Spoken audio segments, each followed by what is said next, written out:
Very grateful to be here and very excited in front of all you auspicious bodies and all you regular bodies as well.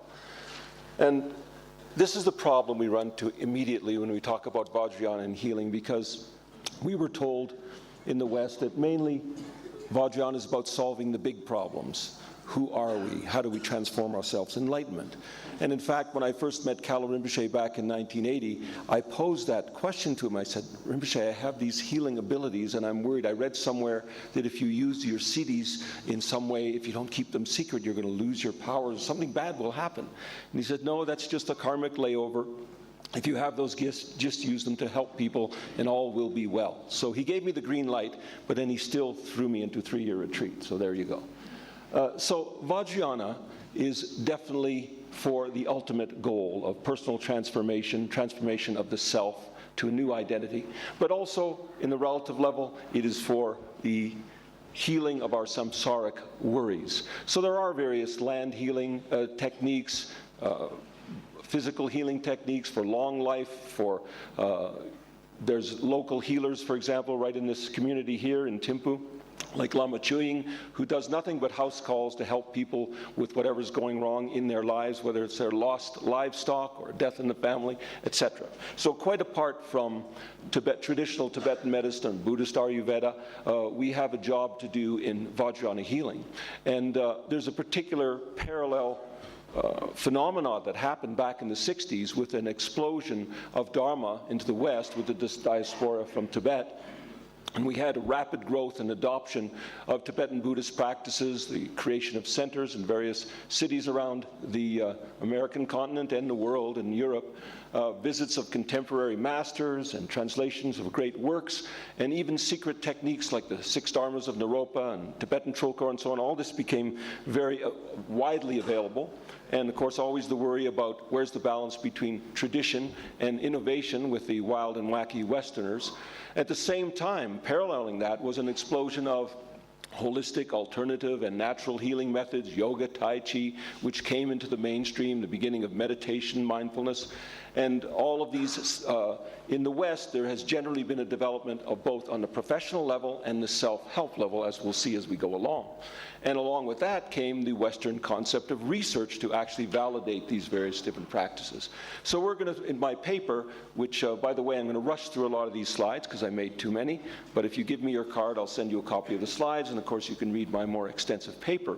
But I'm focusing on the 2 core aspects of Vajrayana practice, which are light and sound, visualization and mantra, as opposed to the Western styles of guided imagery and created visualization on the one hand, and sound therapy and music therapy on the other. And there's just some parallels that we can make. I'm going to rush through, I'm going to actually avoid this slide because it'd take a long time to go through the pros for Dharma and the pros for alternative medicine, but you can read about it on the slide later on in my paper, just to say that there's a very, very rich ground and opportunity for collaboration and sharing, etc. But I will say something about the cons, because spiritual technology is extremely powerful. It's as powerful as pharmaceutical medicine, and it can be misused, obviously. And also, even if you're successful, you can have some very unexpected results, because it can transform one in ways that you didn't expect. And if it's divorced from its ethical base, its base of ethical concern and regard for others, that's a problem. And if it's taken out of its context of a gradual progression through time and space and to develop oneself, that's also a problem. And for those people entering into any of these practices, they can get rather confused, because there is this traditional methodology, and then there's what Tibetans like to call the tukpa, or the soup that Westerners put together by mixing and matching various things. And then there can be what's called the McDonaldization of spiritual methods, which is represented very well here by, for example, the 11-day mantra challenge. Discover a happier, healthier you in 11 days. 11 powerful mantras, one incredible transformation. Or you have mantra meditation for attracting and healing relationships, etc., etc. So we can really go off the far edge as Westerners. So let's first talk a little bit about sound. And again, I'm just going to touch a little highlights and the things that have impacted me. The first thing is that physics has shown us very clearly, very vividly, that all is connected, all is vibration, all is energy. And all religious traditions, whether that's India, ancient Middle East, Christianity, China, ancient Egypt, Tibet, they all said, in the beginning was the word, in the beginning was the seed syllable. And so it does seem like sound comes before even light in the development of our world. And sound is part of what they call the theory of everything, or some grand physics theory to explain, mathematical theory to explain what this is all about. One of the latest in that regard is called the Marion matrix, which you can look up. And if you really want to get into it, you can read these various books on string theory and quantum mechanics and so on, as it applies to consciousness. And particularly, this is a nod to Rupert Sheldrake here, who goes to great lengths to show, as other authors have, that neuroscience is only half of the battle. That's like if you want to understand how music is coming out of a radio, you dissect that radio and look at all the different wires and so on. If you don't understand that there also is a plug in the wall, and there's FM and AM radio stations buzzing around, you're not going to understand music through dissecting a radio. So the brain is just an instrument of the mind. They're two very separate and different things, and physics is one way to bridge that gap. Now, what I want to tell you is we've all been deceived. We were all taught as kids that sound are these little wiggles, these little waves that travel through space and reach our ears and so on. That's not what sound is. Sound is spherical. Every word that's coming out of my mouth and every sound you hear arises as a beautiful sound bubble that has these different compression ratios and so on and so forth. It travels at 700 miles an hour out of your mouth. And not only that, as it's traveling at such a speed and it causes friction with the molecules it encounters, it creates infrared light. So though your sound of your voice will decay or some music will decay in moments, the infrared light could travel to infinity. If you yell outside, that might go off into the stars somewhere. Now that has a tremendous impact on our being, because every sound we're making is also rippling through our body. This is an artist's conception of what that sound bubble would look like. And the range of that sound is that sound is now known to imprint on every cell, on every liquid membrane, you could say, and has many different mind-body effects. It's even been shown now that cells, using yeast cells, they vibrate and they have a detectable language, just as the cosmos itself has a decipherable language. And here's an example. This is a seismograph. In other words, this is a sound picture. If you slice through one of those sound bubbles, which is a holographic sound bubble, you will get these pictures. Every sound bubble, right down to the molecular level, is holographic, means it shows these patterns.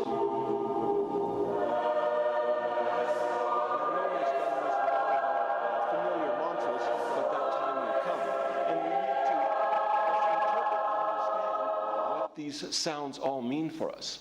Here is a picture of the musical scale through this science of cymatics of all of the regular do, re, mi, so, fa, si, la, ti, do on a piano, what those mandalas look like. Interestingly, they are 5-part mandalas in large, but there's also 12-part and 8-part mandalas. Again, this contains information. They're not just pretty pictures. This is how life communicates. In fact, sound and light are the way that cells actually communicate.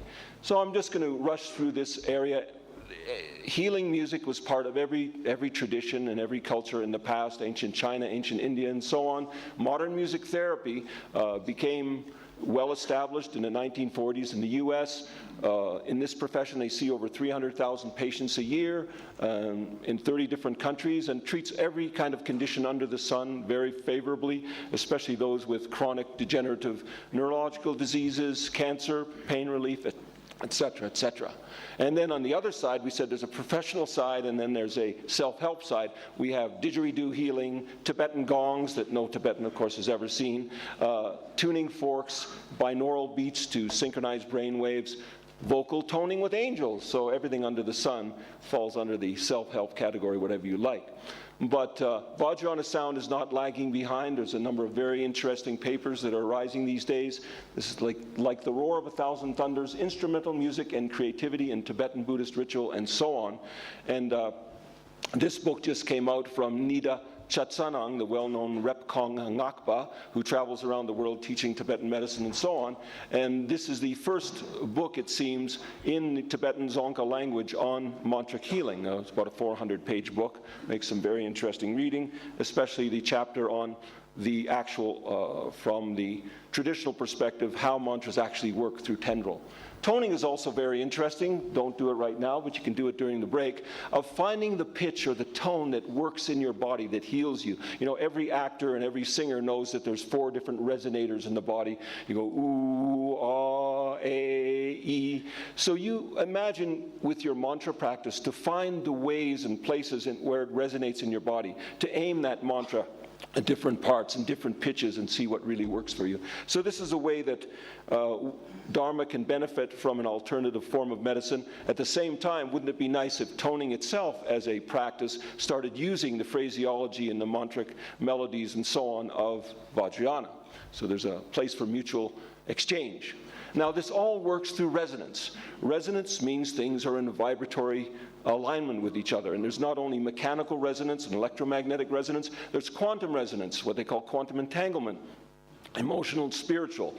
This is really how magic happens. Things regulate together, and the correct frequency will correct your imbalanced frequency in the body. And I put this little graphic up here of the research that's done on a cat's purr. Apparently cat's purrs have the right frequency so that you can heal everything from stress to particularly broken bones and so on. So in case anyone has any broken bones here, we put this little thing in here. Can you listen?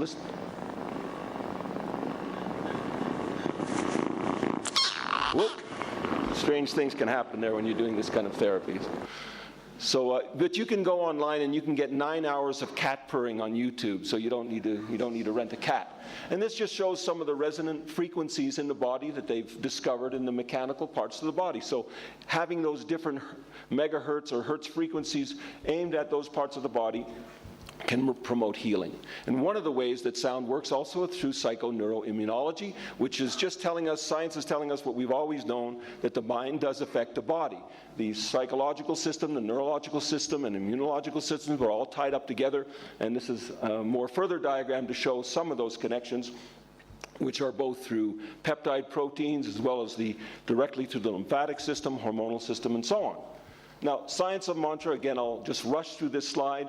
We know that the mantra is to purify us on the speech level, which is the level of the Sambhogakaya, of pure energetics, archetype, and so on. And it's interesting that the Nirmanakaya level, which is the level of form, is about light. So again, we see that sound seems to be on a hierarchical level than form or light. The source of mantra is the question here that is at issue, I suppose, with science. Because science might say, and they have said in many different papers on Dharanis and mantras and so on, that it's just an arbitrary or meaningless series of syllables that we then impute meaning onto. Or, as we Buddhists would say, it comes from a sacred source. The form, the color, the shape, the sound actually provides a portal to higher energies, to higher frequency experiences. And that actually they aren't made up by people, but they are naturally arising, and if you do your mantra practice, they will begin to manifest themselves spontaneously. So this is going to be, again, the struggle between science and spirituality. Now, this was an interesting experiment where they had a number of monks chanting Amitabha mantra and the other ones chanting Santa Claus. And of course, the ones chanting Amitabha did a lot better in terms of relaxation response and so on. But of course, that might just be because they believe in Amitabha and they don't believe in Santa Claus. So, interesting study. Let's talk about light a little bit. You know, we're visualizing every moment, all the time. Every kind of stimulus. Somebody says it's almost lunchtime, you're having those pictures in your head. Science calls this involuntary visualization. But when we use problem solving, creative thinking, and so on, this is called voluntary. And so we can use that ability, which I don't think any other creature on the planet has, to intentionally guide our imagery. So medically, they have something called this therapeutic intervention called guided imagery, which is very, very common now and part of cognitive behavioral therapy. And again, all kinds of treatments All kinds of conditions can be treated, and there's hundreds of what they call scripts. There's one little book there that has 100 guided imagery scripts that you can use, which again are just kind of made up by people. Then we have in the self-help end of things, we have Think and Grow Rich back in the 30s that sold over 100 million copies, basically visualizing a lot of wealth and it'll come to you. And that goes all the way down to Shakti Gwain, The Secret, etc. So there's this whole idea of magical thinking that you can just make anything manifest for yourself. So they went a little bit too far in that direction. Vajrayana visualization, again, we'll skip through this quickly, but the goal here is transformation of our experience, transforming form and sound, disidentification with our samsaric self and our samsaric experience, and re-identification with a higher level and creation of a light body. And here's the point I really wanted to make, and I'm almost finished, is that biophotonism has now shown us that all cells and the DNA itself emit light, what they call ultra-weak photons or ultra-photonic emission. And this is a major form of communication, not only between neurons, you know, those 40,000 connections that are supposed to be in each neuron, that couldn't possibly be done through chemical means, they'd mix up with each other. But it can be done through the fiber optics of light, and also between cells. And now this can be accurately measured with regular instrumentation that measures photonic fields. DNA even stores photons. Photons are also stimulated. In one experiment they showed by red, yellow, green, white, and blue. I don't know why they picked the colors of the 5 elements, but they did. Whoops. Stop. I said stop. Cancel. There you go. This is lying. I'm not really finished. How do you stop this thing? Oh, there you go. The most interesting part is that imagined light increases biophotonism. So when you actually think of things, when you imagine things, you are creating light. Those pictures you see in your head, you are creating light within your body. So when you're doing your meditation, it helps to know you can spread real light. And my supposition is that this light that we have in our body is usually this amorphous field of light, but the rainbow body is a method to using the yidam as our, you could say, template, pour our photonic energy into an actual form and create a rainbow body that does survive the death of the physical body. And so that could be the understanding of the rainbow body. Now, I didn't want to leave you with just this information. I wanted to leave you with a real answer to a puzzle that people have been asking for thousands of years, is who am I? We're always asking who. So finally we have the answer, at least a visual answer of who. That's some biophotonism. Okay, here's the who answer.